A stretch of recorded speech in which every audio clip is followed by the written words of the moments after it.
Hi everyone, welcome to class 10 science. And हम लोग पढ़ रहे थे ह्यूमन आई। हम लोगों ने ह्यूमन आई के बारे में पढ़ा। ह्यूमन आई के बहुत सारे कंपोनेंट्स का डिस्कस किया, हर एक का इंडिविजुअल फंक्शन क्या है, कैसे लाइट आई के अंदर एंटर करती है, कितनी इंटेंसिटी की लाइट आती है, कौन उसे कंट्रोल करता है, कहाँ पे जाके इमेज बनती है, इमेज के जो सेंसेस हैं वो कौन सेंस करता है, रोड कौन होता है रेटिना के अंदर, वो ऑप्टिक फाइबर के थ्रू ब्रेन पे ऐसे फिर इंटरप्रिटेशन होती है। पर क्या आपने सोचा कि आपको दो आंखें क्यों दी गई, वो दोनों सामने? Two eyes are given for the 3D view this way। जो मोस्टली एनिमल्स होते हैं उनकी एक इस साइड के इमेज दिखती है, इधर की इमेज दिखती है। आपकी दोनों आंखें सामने, सो दैट आप 3D व्यू देख पाए। ठीक है, 3D व्यू के लिए आपको दो आंखें आपके पास बाय द गॉड गिफ्ट या गॉड ग्रेस ये अवेलेबल है। सो अब आई तो है, पर there is a defect also. आई से क्या होता है? विजन। आई से हमारे पास कोई भी ऑब्जेक्ट विजिबल होता है तो उसको हम बोलते हैं विजन। ठीक है, आज हम करने जा रहे हैं डिफेक्ट्स ऑफ विजन।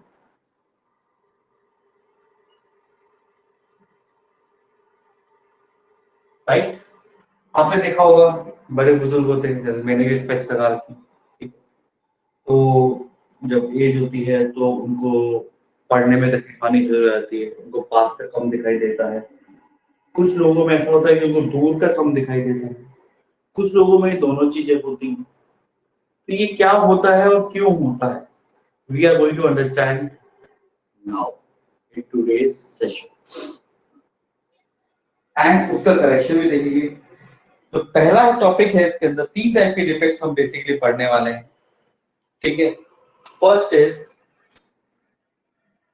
मायोपिया। इसको नियर साइटेडनेस भी कहते हैं।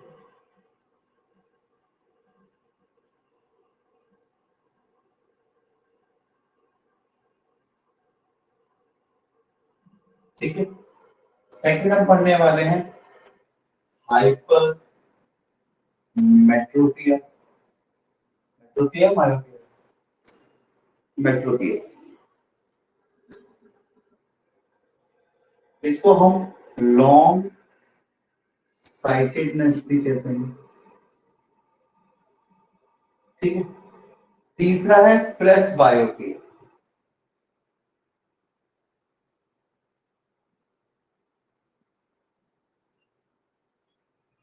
ओके तो मायोपिया, जैसा कि मैंने ब्रैकेट में जो वर्ड लिखा है near sightedness, in myopia, in this defect, a person can easily see the near objects। near sightedness या short sightedness, near या short sightedness।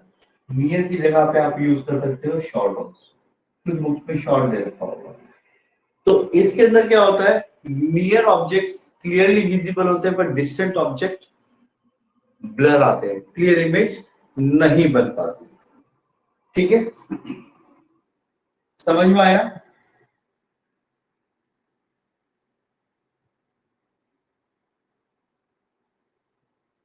इसमें क्या होता है, नियर ऑब्जेक्ट डिस्टिंक्टली यानी क्लियरली विजिबल होते हैं, बट फार ऑफ ऑब्जेक्ट्स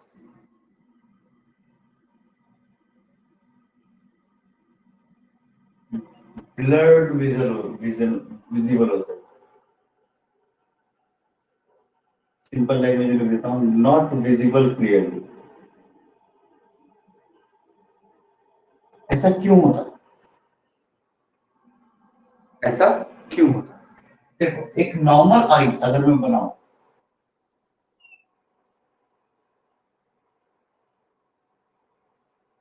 ठीक है, सही बनी है? नहीं आ रहा, बना नहीं आ रहा। ठीक है, एक नॉर्मल आई बनाऊं, ये मेरा कॉर्निया हो गया, राइट। कॉर्निया हो गया तो यहाँ पे लेंस भी होगा। तो जो रियल जो नॉर्मल आई होती है उसके अंदर जब लाइट रेज आती है एंटर करती है वो कन्वर्ज होके रेटिना में मीट कर जाती है। ये है नॉर्मल विजन।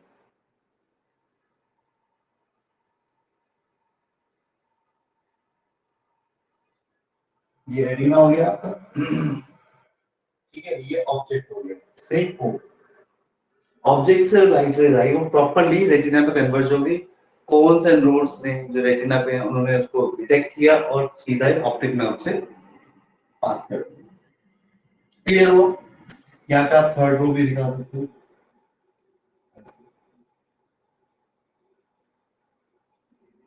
क्लियर है? लेकिन मायोपिया के केस में क्या होगा? मायोपिया के केस में होगा कि अगर द ऑब्जेक्ट पास में है उसकी जो इमेज है या फार ऑफ प्लेस जो फार ऑफ की जो इमेज है, ठीक है, यानी कि वो लाइन फार ऑफ से क्या होता है, हमारी जो लाइट रेज आती है वो पैरेलल आती है। ठीक है, वो पैरेलल लाइन यहाँ पे मुड़ी वो कन्वर्ज पहले ही हो जाती है रेटिना से पहले। क्योंकि यहाँ पे देखो, तुम ध्यान से देखो, वहां पे मैंने कर्व, ये वाला कर्वेचर कम बनाया, ये कर्वेचर मैंने ज्यादा बनाया। तो क्योंकि लाइट रेस रेटिना से पहले ही कन्वर्ज हो गई, जब रेटिना पे पड़ी ही नहीं तो विजन कहां से आएगा? ठीक है, बात समझ में आई? तो रीजन क्या होगा इसका? Cause, cause number one excessive curvature of what, cornea. या फिर हो सकता है कोई एक्सीडेंट, कोई इंजरी की वजह से ये बड़ी हो जाए, आई बॉल बड़ी हो जाए, elongation of I, elongation of I, retina दूर हो जाएगा। लाइट को ज्यादा ट्रेवल करना होगा लेकिन लाइट ट्रेवल नहीं करेगी। ठीक है, इलोंगेशन ऑफ आई। क्लियर हुआ myopia? Raise your hand if yes. Okay, good. अब ये लाइट रे यहां कन्वर्ज ना होके यहां पे कन्वर्ज हो, उसके लिए क्या करना पड़ेगा? हमने दो टाइप के लेंस पढ़े थे, एक था कन्वर्जिंग लेंस, ठीक है, और एक था डाइवर्जिंग लेंस। राइट? हम चाहते हैं हमारे आंख में जो है, जो हमारा बायो लेंस है, ऑप्टिकल लेंस जो है वो कन्वर्जिंग ही है, कॉन्वेक्स ही है। राइट? हम चाहते हैं ये लाइट रेज जो है यहाँ कन्वर्ज की जगह पे थोड़ा सा और दूर चले जाए, और दूर चले जाए। दूर करने का हमारा डाइवर्ट करें पहले हम उसको, उसके बाद जाए। हाँ है ना?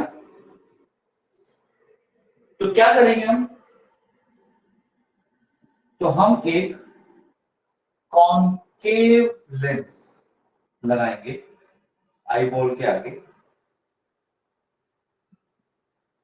ठीक है, यहाँ पे ऐसे, जो स्पेक्स में लगता है। अब लाइट रेज आएगी, हल्का सा डाइवर्ट कर जाएगी, यहां से लाइट रे आएगी, हल्का सा डाइवर्ट कर जाएगी, यहाँ मेरा कॉन्वेक्स लेंस है, तो ये यहाँ आके करके फाइनली ये यहाँ पे आके मीट कर। तो करेक्शन क्या हुआ? करेक्शन क्या हुआ? कैसे करेक्ट किया आपने? रेमेडी कैसे करेक्ट करी? Using concave lens, using use concave lens of appropriate appropriate focal length। ये पावर लिख देते, बात तो एक ही है। Power is one upon focal length. Clear हुआ कि नहीं हुआ?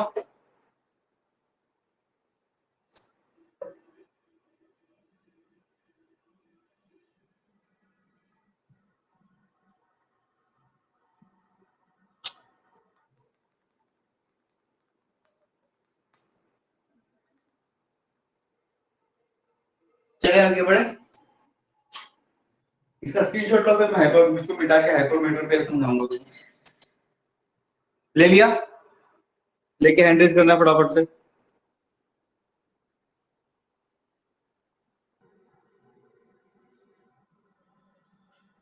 अब अगर हम हाइपरमेट्रोपिया की बात करें तो वहां क्या हो रहा होगा,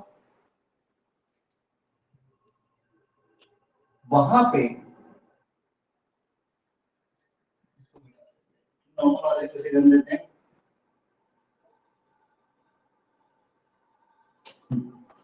तो उसको भी हटा देते हैं। वहां पे क्या हो रहा होगा, हाइपरमेट्रोपिया यानी सेकंड पॉइंट क्या हो रहा होगा, जो आपका नियर ऑब्जेक्ट है, पहले आई बॉल बनाते हैं,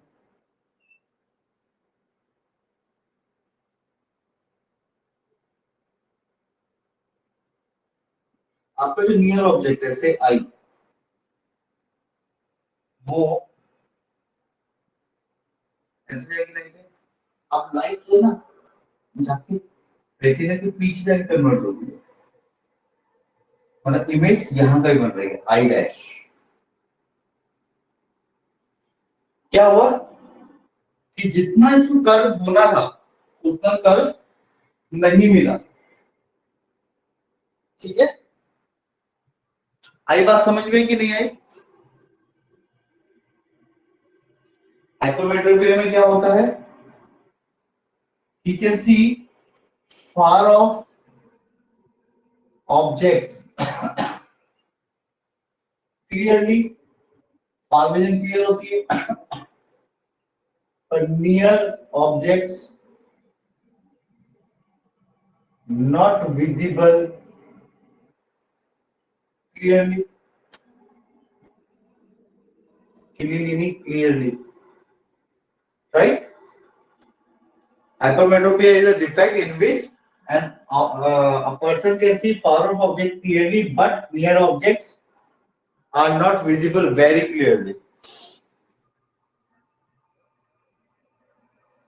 Causes क्या हो सकते हैं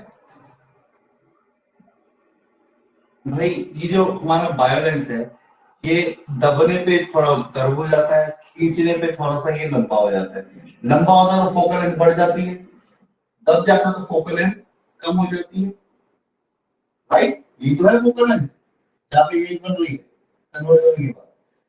अब या तो जो हमारा लेंस है उसकी फोकल लेंथ बढ़ गई है, focal length of lens become large, तो वो उसको रेटिना पे कन्वर्ट ना करें जाके पीछे कन्वर्ट करवा रहा है। और क्या हो सकता है, और क्या हो सकता है, आई बॉल बिकम शॉर्ट, हो सकता है किसी इंजरी किसी और प्रेशर की वजह से ये बॉल स्क्वीज कर रही है, कोई प्रेशर बाहर से पड़ रहा हो तो ये स्क्वीज कर रही है, हो सकता है ना। अल्टीमेटली जो इमेज रेटिना पे बननी थी वो रेटिना के पीछे बन रही है, इसलिए ये नियर ऑब्जेक्ट को क्लियरली देख नहीं पा रहा। क्लियर है बात। अब इसको करेक्ट कैसे किया जाए, करेक्ट करने के लिए अगेन हमारे पास दो ही लेंस है, एक है कॉन्केव लेंस जिसे डाइवर्ज करना है, एक है कॉन्वेक्स लेंस जिसने कन्वर्ज करना है। हमें क्या करना है कि ये जो रे बाहर जाके मिल रही है ये अंदर ही मिल जाए, है ना। तो हम क्या करेंगे, यहाँ पे एक कैसे बनाऊंगा, चलो बना देता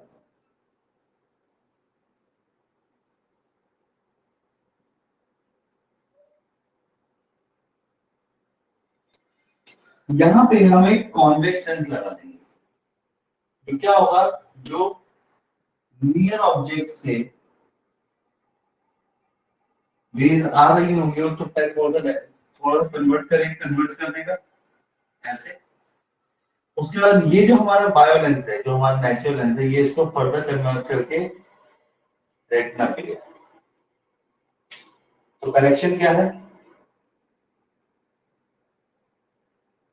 use convex lens of suitable power. आई बात समझ में?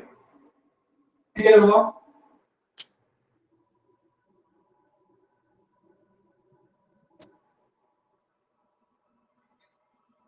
ठीक है, टेक अ स्क्रीनशॉट। अब होता क्या है, जैसे जैसे एज बढ़ती है तो जो मसल्स स्क्वीजिंग ऑफ लेंस और इलोंगेशन ऑफ लेंस के responsible, that is ciliary muscle, तो वो वीक हो जाती है। या जो नियर पॉइंट होता है ह्यूमंस का, वो दूर होना शुरू हो जाता है।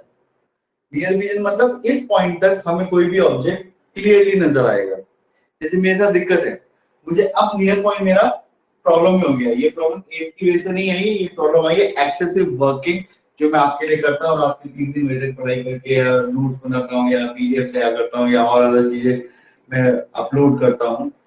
ये over sitting on the system और रेस्ट मिलता नहीं है। सुबह से फिर क्लासेस स्टार्ट हो जाती है, हम लोगों की बेरों को पढ़ाना होता है, तो उसकी वजह से ये विजन प्रॉब्लम हुआ है, जिससे कि ओवर फैटिक हो गई है मसल्स, और उसकी वजह से क्या है कि नियर पॉइंट जो है वो दूर चला गया, इसलिए पास की चीजें क्लियर नजर नहीं आती। राइट? आप तो जो है सर, आप तो अभी भी लगा रखा है, अभी लगा रखे जिसमें बोर्ड पे काम कर रहा हूँ, और बोर्ड से मैं बुक से देख रहा हूँ, तो बुक से देखने के लिए मुझे कुछ तो चाहिए ना। इसे तुम देखोगे मैंने तो नीचे रखा हुआ थोड़ा सा कि मेरी फार ऑफ विजन ठीक है, नियर विजन में प्रॉब्लम आ रही है। वो इसलिए आ रही है कि वो एडजस्टमेंट नहीं हो पाती। ऐसा नहीं है कि मैं स्पेक्स के बिना पढ़ नहीं सकता हूँ, मैं पढ़ सकता हूँ, लेकिन स्ट्रेन पड़ रहा है। Getting my point, what is stress myopia?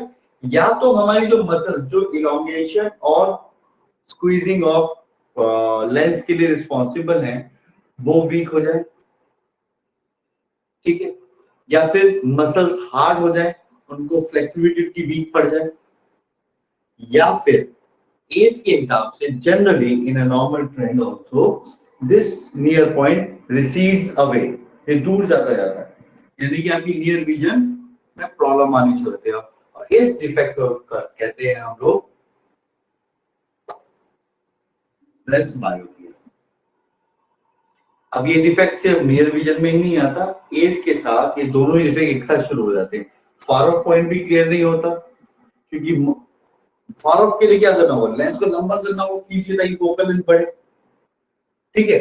जब मसल से भी कहना वो खींच पा रही है ना दबा पा रही है, राइट, ना वो स्क्वीज कर पा रही है ना ही इलोंगेट कर पा रही है प्रॉपर्ली, तो दोनों ही केसेस एक साथ हो रहे हैं, तो दोनों ही प्रॉब्लम एक साथ आती हैं। इन दिस सिनेरियो हम बोलते हैं कि टच मायोपिया डिफेक्ट आ गया है विजन में, ठीक है। तो इससे कॉजेस क्या है, स्टेटमेंट मैंने बता दी है, when both the type of with age, लिख लो यार, with age when near point recedes, leading to difficulty to see near objects clearly. Such defects are called, या is called, is called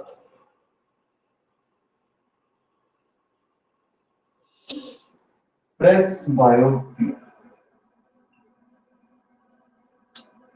समझ में आया?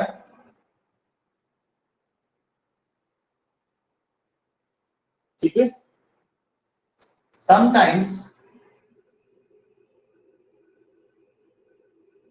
both myopia and hypermetropia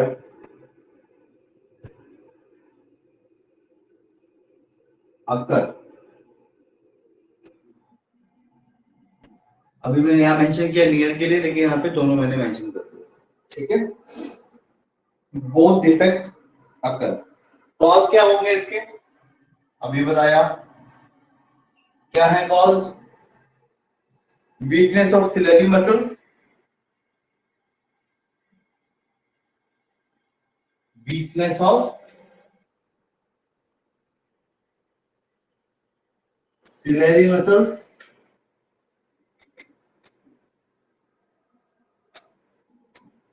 और loss of flexibility of eye lens. जब वो खींचेगा ही नहीं तो कौन खींच लेगा उसको, जब वो दबेगा ही नहीं तो कौन दबा लेगा उसको। ठीक है, समझ में आया? रेमेडी क्या है?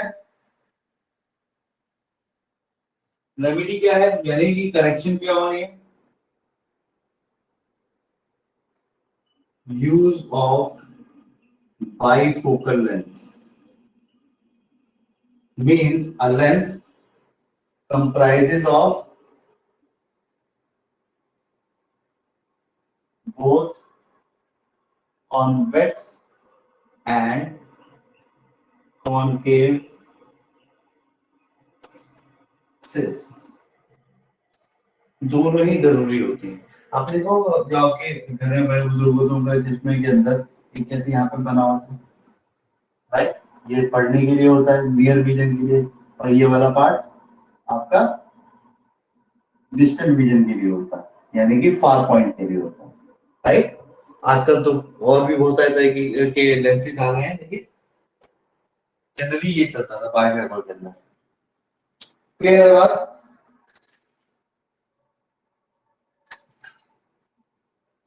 चलो इसका स्क्रीनशॉट लो, फिर मैं आगे बढ़ता हूँ। रिफ्रैक्शन थ्रू प्रिज्म, दो तीन और टॉपिक्स हैं, हम खत्म करते हैं अगले 5-7 मिनट के अंदर। Now the topic is prism, refraction through prism. ठीक है, प्रिज्म कुछ ऐसा होता है,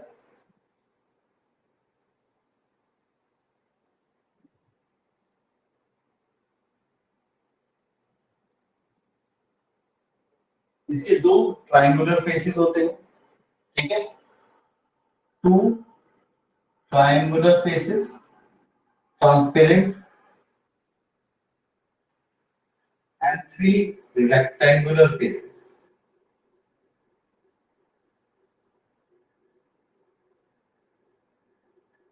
it's a transparent glass material, इस टाइप का होता है, टेंट की टाइप का, राइट? जनरली हम क्या करते हैं, जो रिफ्लेक्शन होता है वो ट्रायंगुलर, ये जो एंगल होता है ये किसे कहते हैं? Lateral face. ये जो ट्रायंगल रेक्टेंगल और जो रेक्टेंगुलर पार्ट है, ये वाला, ये रेक्टेंगल, ये वाला रेक्टेंगल, इसके बीच जो एंगल होता है उसको बोलते हैं angle of prism. Angle of prism. तो होता क्या है, ये हमने फ्रंट फेस में आते हैं ट्रायंगुलर फेस, लाइट रे यहां से आती है, इसे कहते हैं इंसिडेंट रे, वो ऐसे ट्रेवल करती है, ये एंगल ऑफ प्रिज्म है।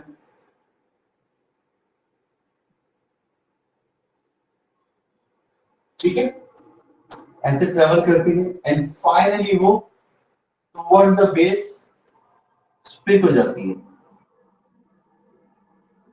In a band of colours, in a band of colours. ठीक है, बात समझ में आई? तो ये रे कौन सी है? Incident ray. ये वाली रे कौन सी है? ये जो बीच में है, रिफ्रैक्टेड रे। और ये जो बाहर निकली, ये क्या निकली? Emergent rays. ये क्या है? Band of colours, band of colours. ये भी बताऊंगा क्या है, मैंने एक साथ ही बता दिया, दो टॉपिक एक साथ बोल दी। तो जब मैं बोलूंगा रिफ्रैक्शन बाय प्रिज्म, तो आप बोलोगे incident ray, incident ray, incident on one face of one rectangular face of a prism, it refracted and emerged towards the base of the prism as an emergent ray।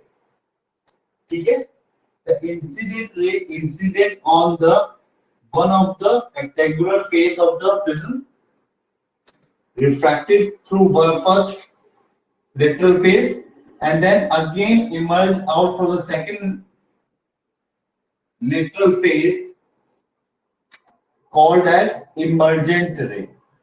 लिख लोगे इतना तो? Yes or no? Say yes or no please। ये दोबारा बना के दिखा रहा हूं, चलो ये तो मैंने डिस्पर्जन का बना दिया। इसको ऐसे बना लो सिंपल फॉर्म में, यहां से मैंने ये रे डाली, ये थोड़ा ऐसे गई और ये फिर ऐसे गई, ठीक है। तो ऑब्वियसली रिफ्रैक्शन क्या होता है, नॉर्मल से एंगल बनता है, ये एंगल ऑफ इंसिडेंस हो गया और ये एंगल ऑफ रिफ्रैक्शन हो गया और ये एंगल ऑफ इमर्जेंस हो गया। Angle I incident angle, angle R refracted angle और angle E emergent angle, right. तो ये है refraction through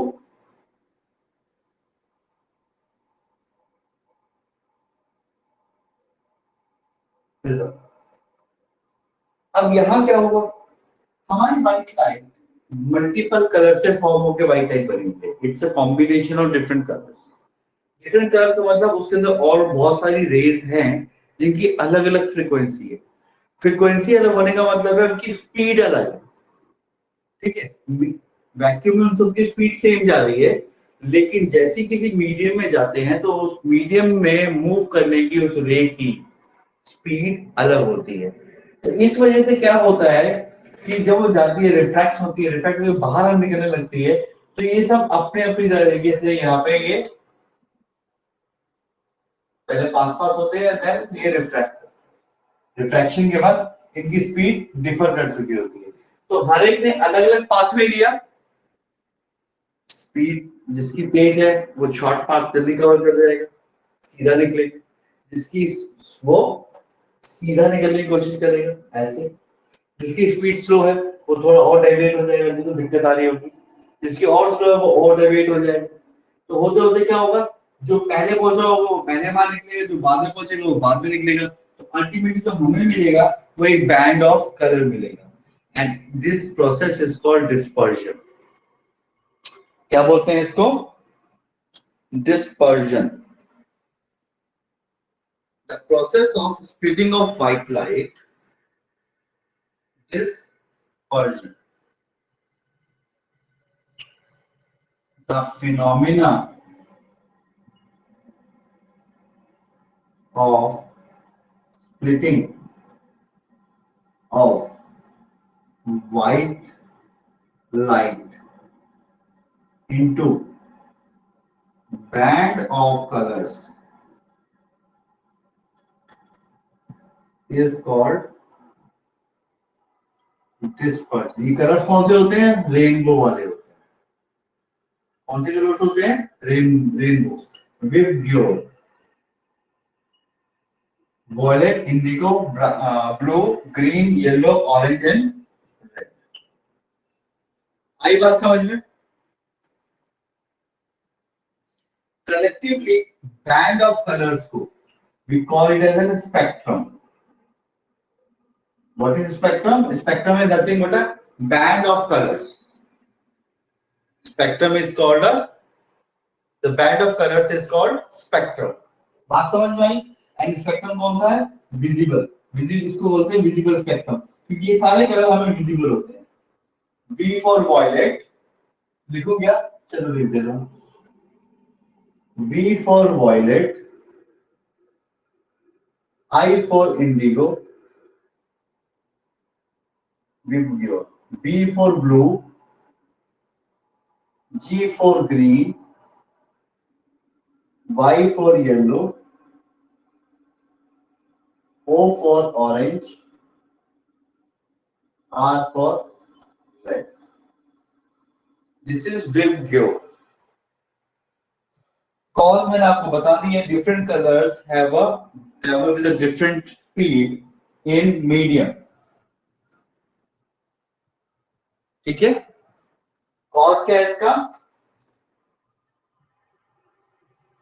different colors of rays have different speed in a medium, जिसकी वजह से ये देरी से बाहर निकलते हैं, अलग अलग टाइम पे बाहर निकलते हैं, इसलिए हमें लगता है ये स्प्लिट हो।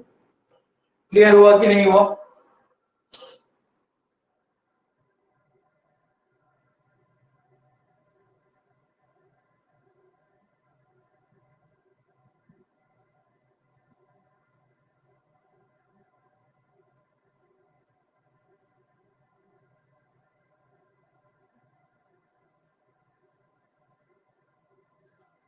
अब एक और टॉपिक आता है इसके अंदर, एंगल ऑफ डेविएशन। अब देखो इसके अंदर समझाता हूं उसको। आपकी रे को जाना कहां था? ऐसे गई कहां? ऐसे। ये जो एंगल बना, ये वाला, इसको मैं डार्क कर देता हूं, है ना? इसको बोलते हैं एंगल ऑफ डेविएशन। जहां वो ऐसे रही थी, जहां वो ऐसे रही थी, दिस इज एरो, जहां वो ऐसे रही थी निकली वो ऐसे, तो ऐसे प्लस ऐसे, ये जो एंगल बना इन दोनों के बीच में, जो एंगल बना, that is called angle of deviation.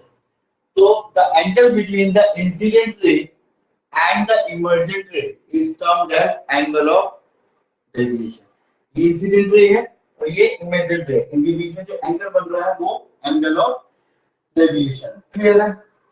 तो कोई वैसे ये सवाल पूछ सकता है मुझसे कि सर क्या इसको रिकंबाइन कर सकते हैं? हाँ, यहाँ पे काम करो, उल्टा एक प्रिज्म लगा दो, तब ये सारी रे यहाँ आएंगी, अल्टीमेटली यहाँ से एक ही रे निकलेगी और ये जो रे होगी ये इसके पैरेलल होगी।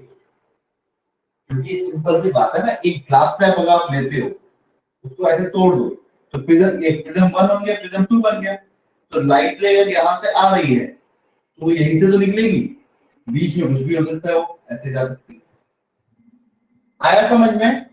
ये हटा दूंगा तो डिस्पर्जन नजर आएगा, नहीं तो कुछ नजर नहीं आएगा।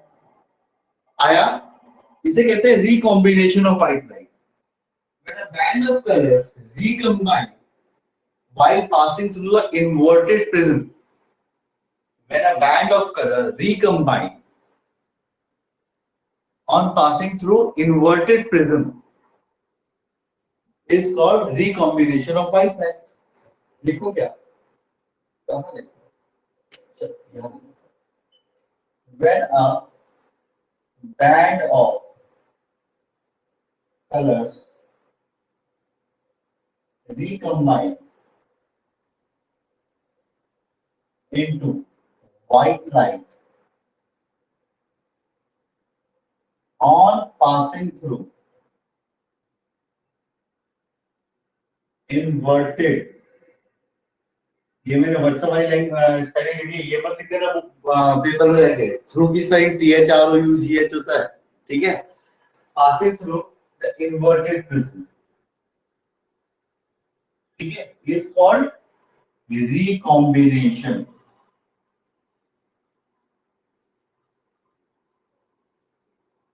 Of white. आया समझ में?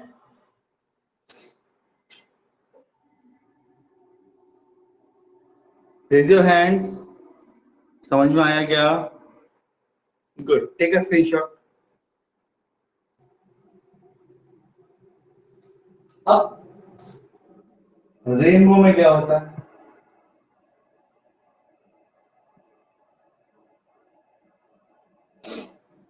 हाँ जी,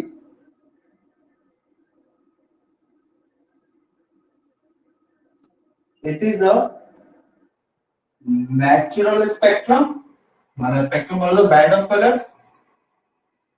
spectrum appeared in the sky या appearing in the sky कब होता है? आफ्टर रेन शावर्स, जब बारिश हो चुकी होती है, राइट? होता क्यों है? It is caused due to dispersion of light by tiny droplets of water in atmosphere, भाई बारिश होने के बाद एयर के अंदर वाटर पार्टिकल्स होते हैं, ह्यूमिडिटी बढ़ जाती है, तो जो छोटे ड्रॉपलेट्स होती हैं उनकी वजह से डिस्पर्जन होता है और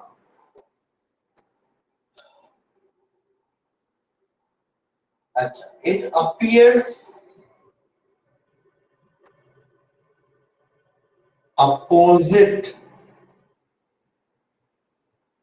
टू द सनलाइट, जहां से सनलाइट आ रही होती है उसके अपोजिट डायरेक्शन में ये बनता है।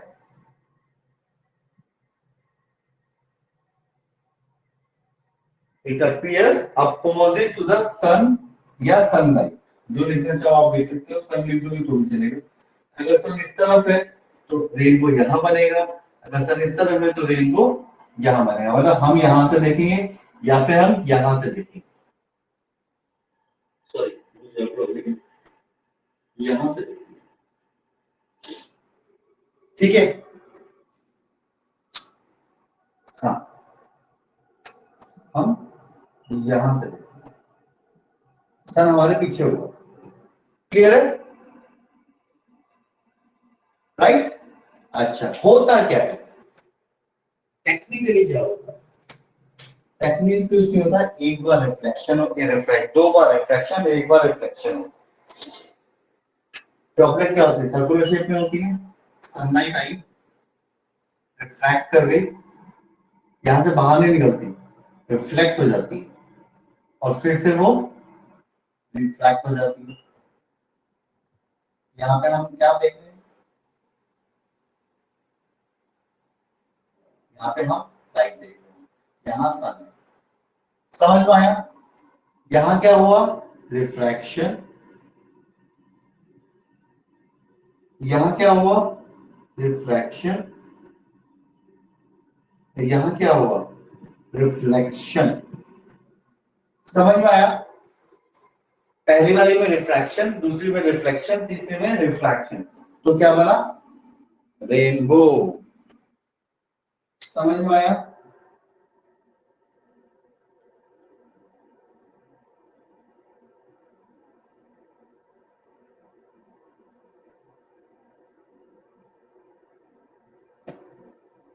ठीक है, चलो अब इसी बात पे एक और चीज समझाएगा,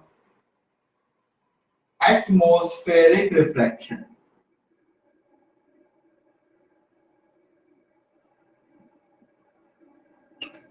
एटमॉस्फेयर में क्या है, एयर है, एयर इज अ मीडियम, उसकी भी लेयर्स है, कहीं पे बहुत डेंस एयर होगी, कहीं पे बहुत लाइट एयर होगी, डेंस मीडियम भी होगा और रेयर मीडियम भी होगा।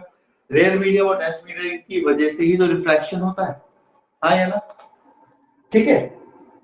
तो जो रिफ्रैक्शन एटमॉस्फेयर की लेयर्स की वजह से होता है हम उसको बोलते हैं atmospheric refraction. When refraction of light occur due to layers in atmosphere, ठीक है, it is called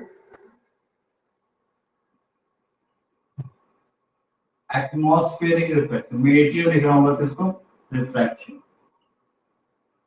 short form में लिख दिया है, तो मुझे पूरा कर लेना, कॉपी में नोट्स बनाओगे। समझ में आया। अब जब अगर आपको ये समझ में आ गया तो एक टॉपिक और बता दूं, हाथ क्या थी,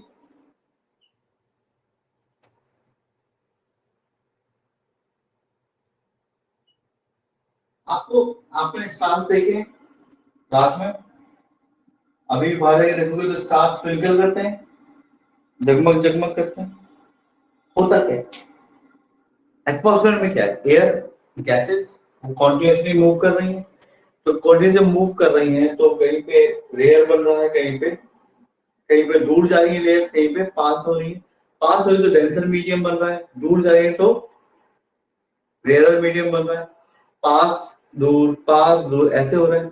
स्टार से लाइट आ रही है तो जब वो डेंस में जाएगी, डेंसर मीडियम में क्या होता है, it bends towards the normal, जब जब डेंसर मीडियम में जाते हैं रेयर मीडियम से, ये है तो it will bend towards the normal, ठीक है। और फिर से जब रेयर मीडियम में आते हैं तो क्या होता है, it bends away from the normal. यही पढ़ाया था लाइट के अंदर, रिफ्रैक्शन के अंदर मैंने। डेंसर मीडियम में लाइट रे बेंड कर जाती है towards the normal, rare medium में भी वो बेंड करती है अवे फ्रॉम द नॉर्मल। ऐसा ही होता है ना। तो जो लाइट रे आ रही होती है स्टार से, तो वो इन लेयर्स के अंदर रिफ्रैक्ट होती है। मान लो यहाँ पे एक स्टार बनाया था, यहाँ से लाइट रे आई, ठीक है। मान लो यहाँ पे ये बेंड हो गई, यहाँ पे डेंस हुआ, ये फिर ऐसे हो गई। हम यहाँ देख रहे हैं, ऑब्जर्वर यहाँ पे देख रहे हैं, राइट। हमें तो लाइट यहाँ मिल रही है, लेकिन क्या ये पोजीशन हमेशा रहेगी? अब ये डेंस हुआ तो थोड़ी देर बाद ये बीच वाली लेन डेंस हो जाएगी, ऊपर वाली वो हो जाएगी। तो हमें या तो लाइट यहाँ मिलेगी, या तो लाइट यहाँ मिलेगी, या तो लाइट यहाँ मिलेगी, या तो यहाँ लाइट मिलेगी। तो क्या हो रहा है, बार बार ब्राइटनेस कम ज्यादा हो रही होगी। अब हर बार तो हम ऐसे ऐसे नहीं करेंगे, हमें या तो कम नजर आएगी ब्राइटनेस, या अगर वो हमारे पास हमें सीधी आ रही है तो हमें ब्राइट नजर आएगी, थोड़ा दूर हो गई तो हट गई तो ब्राइट कम हो जाएगी, फिर पास आ गई, फिर दूर हो गई, फिर पास आ गई। तो क्या हो रहा है, ट्विंकलिंग ऑफ स्टार्स। आया समझ में? दिस एपरेंट विजन, ये रिफ्रैक्शन बार बार होता रहेगा, लाइक मल्टीपल टाइम्स वो रिफ्रैक्शन होगा। स्टार तो बहुत दूर है ना, बिलियंस ऑफ किलोमीटर्स, वहां से आ रही है लाइट, तो बीच में जो पूरा एटमॉस्फेयर का लेयर को पार करती हुई हमारे आंखों तक पहुंचेगी, तो वो ब्लिंक होती हुई नजर आएगी। क्लियर हुआ?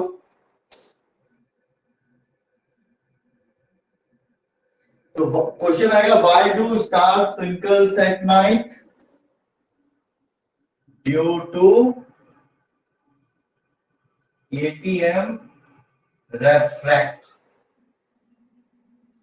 atmospheric refraction by the layers of atmosphere, ठीक है। अगर ये नहीं होता तो भाई प्लेनेट भी तो ट्विंकल करने चाहिए थे, पर प्लेनेट की तो अभी लाइट होती ही नहीं, वहां से कोई लाइट आती ही नहीं। आती है क्या प्लेनेट की लाइट? नहीं आती ना, तो planet do not twinkle. Clear है? लिख दूं कहीं? चलो लिख देता हूं, planets do not twinkle because they don't have light of their own. Clear हुआ? Take a screenshot.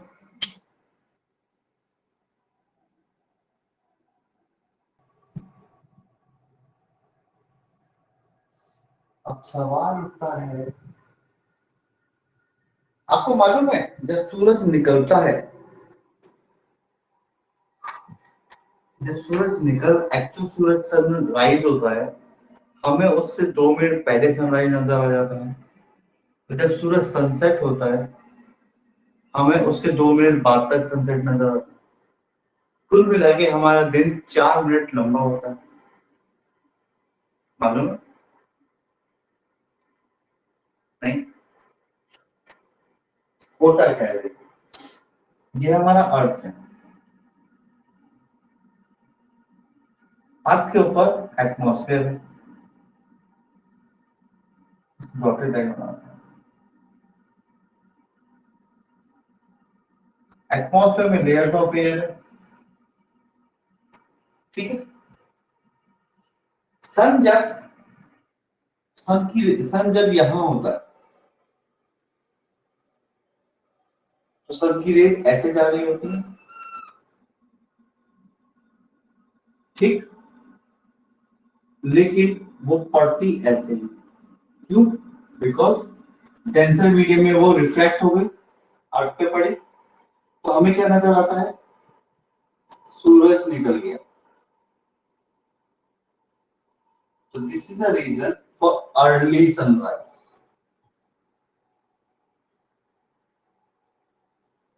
कितना अर्ली होता है? 2 मिनट्स अर्ली होता है। आया समझ? अब सूरज ढल गया, तो मान लो सूरज यहां कहीं आ गया, मैं तो थोड़ी सूरज के पास टॉर्च है वो बंद कर लेगा, तो फिर भी यहाँ पे उसकी लाइट रेज आ रही होंगी, वो फिर लाइट रेज यहाँ आएंगे, ठीक है, रिफ्रैक्ट करेंगे, तो हमें नजर आता सूरज कहीं यहाँ पे आया समझ में? तो ये जो एपरेंट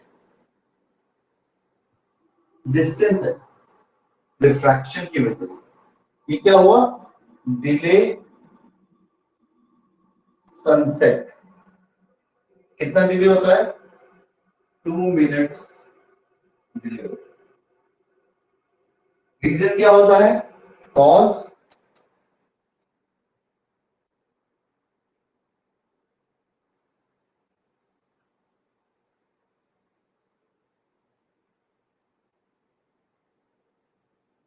एटमॉस्फेरिक रिफ्रैक्शन। क्लियर है?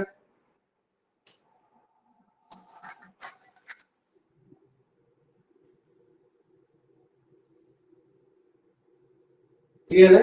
Raise your hands.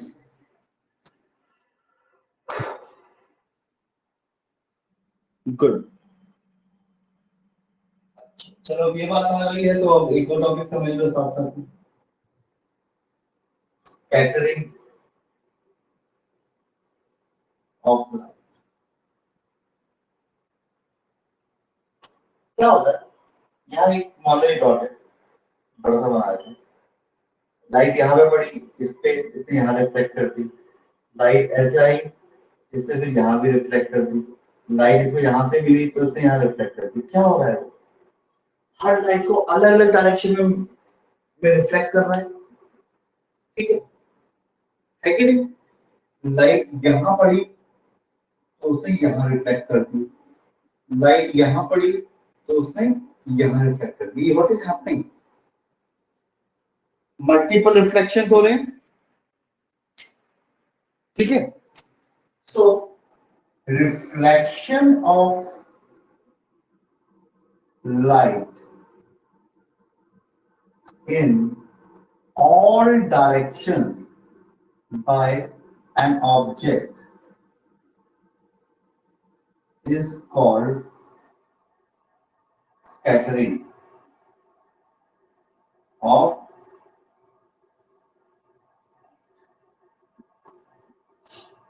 ठीक है, समझ में आया? अगर टाइनी ऑब्जेक्ट होगा, ठीक है, तो वो ब्लू लाइट स्कैटर करेगा, ठीक है। अगर लार्ज साइज ऑब्जेक्ट होगा वो रेड लाइट ज्यादा स्कैटर करेगा। टाइनी ऑब्जेक्ट ब्लू कलर को ज्यादा स्कैटर करता है और लार्ज ऑब्जेक्ट रेड कलर को। क्यों? क्योंकि ब्लू की वेवलेंथ कम होती है टाइनी ऑब्जेक्ट के लिए, रेड की वेवलेंथ ज्यादा होती है, तो बड़ा ऑब्जेक्ट इसको हैंडल करता है। आया समझ? इसीलिए जब सुबह सुबह का मौसम होता है तो आपको ये जो स्काई है यहाँ वाला ऑरेंज नजर आता है, रेडिश ऑरेंज। जब सनसेट हो रहा होता है तो भी आपको ये स्काई रेडिश ऑरेंज नजर आ रहा होता है, क्योंकि लाइट रे दूर से आ रही होती है। तो दूर से लाइट रे आ रही होती है तो कौन सी लाइट आ रही होगी, वेवलेंथ का मतलब क्या है, जो लंबा डिस्टेंस ट्रेवल कर सके। वेवलेंथ का मतलब क्या है, जो लंबा डिस्टेंस ट्रेवल कर सके फास्टर स्पीड पे। तो लंबा डिस्टेंस पहले कौन ट्रेवल करेगा, रेड कलर का, तो रेड ही कलर को उस पर डिस्पर्स कर देगा। फिर जैसे जैसे सूरज यहाँ आना शुरू हो जाता है तो सारी सारी बैंड्स मतलब हर कलर की लाइट यहाँ पे आनी शुरू हो जाती है। तो अब जो एयर के पार्टिकल तो छोटे ही है ना अल्टीमेटली, है ना, तो किसको प्रेफर करेंगे वो, ब्लू कलर को। तो इसलिए आपको दिन में जो स्काई दिखता है वो ब्लू कलर का दिखता है, सुबह और शाम में आपको रेड कलर का दिखता है। बात समझ में आई?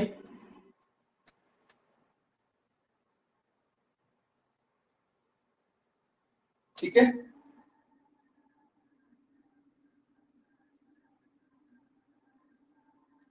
अब जब स्कैटरिंग पढ़ ही ली है, अगर आप इसका स्क्रीनशॉट लो अपना बच्चा, एक छोटा टॉपिक और बताया था।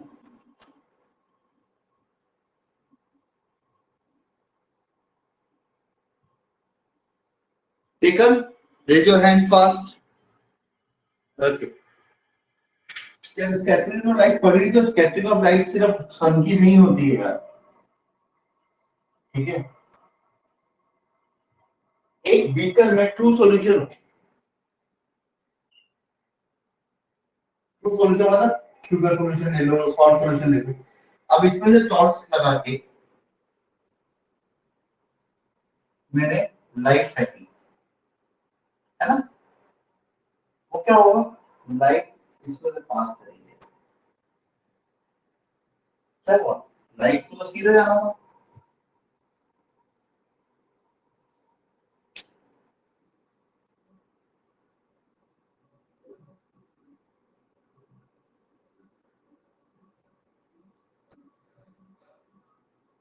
ठीक है। When a beam of light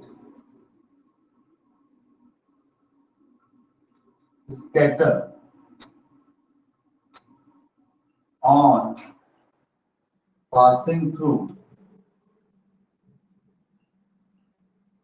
a solution, such phenomena is termed as Tyndall effect। क्या बोलते हैं इसको, Tyndall effect.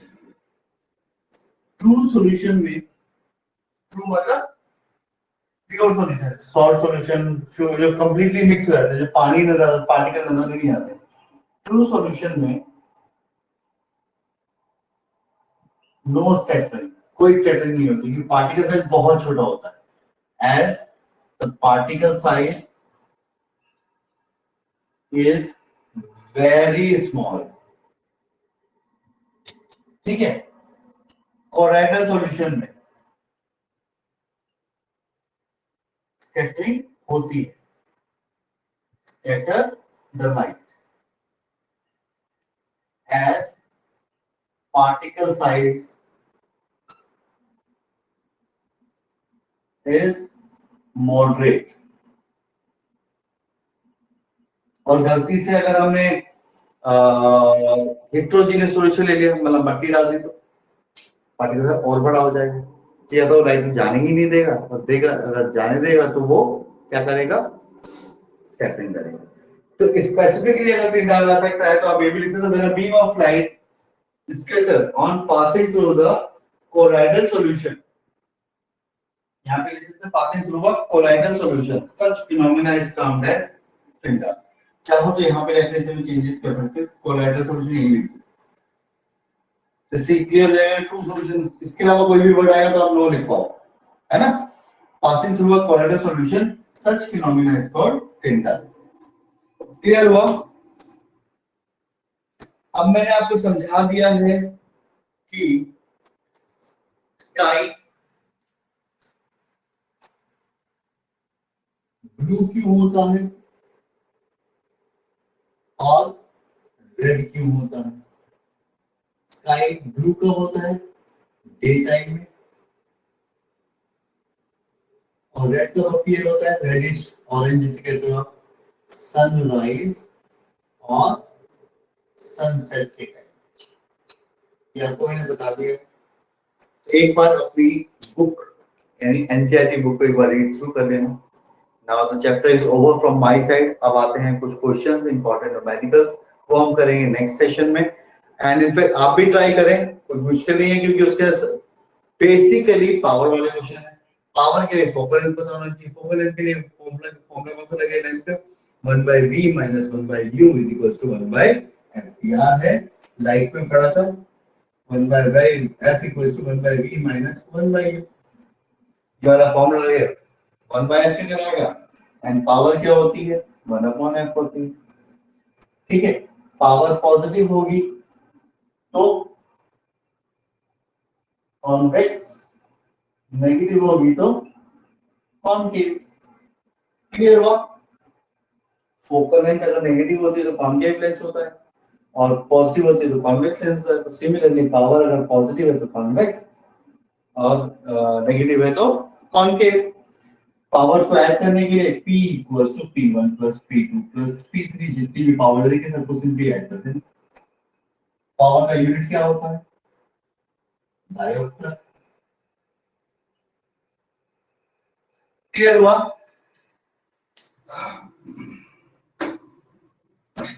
So this ends up your chapter on human eye. इसमें dispersion important था, scattering, prism important था, ठीक है। इनफैक्ट सभी कुछ बहुत छोटा टॉपिक, छोटा चैप्टर है यार, ढंग से कर लो इसको, अच्छा क्वेश्चन आते हैं इसके ऊपर से। एक बार एनसीईआरटी जरूर पढ़िएगा, ये मेरा सजेशन है। वो इसलिए क्योंकि एनसीईआरटी में एक बार पढ़ लेंगे तो आपको बहुत सारी चीजों की और क्लैरिटी हो जाएगी टेक्निकल वर्ड्स के अंदर। मेरी जितनी आसान भाषा में आपको चैप्टर समझा सकता था मैं समझा दिया, and I hope you have understood, right. तो मैं चाहूंगा अच्छे से प्रिपेयर करें, एनसीईआरटी क्वेश्चन जरूर करके जाएं और अपने पेपर को अच्छा करें। Okay, take a screenshot.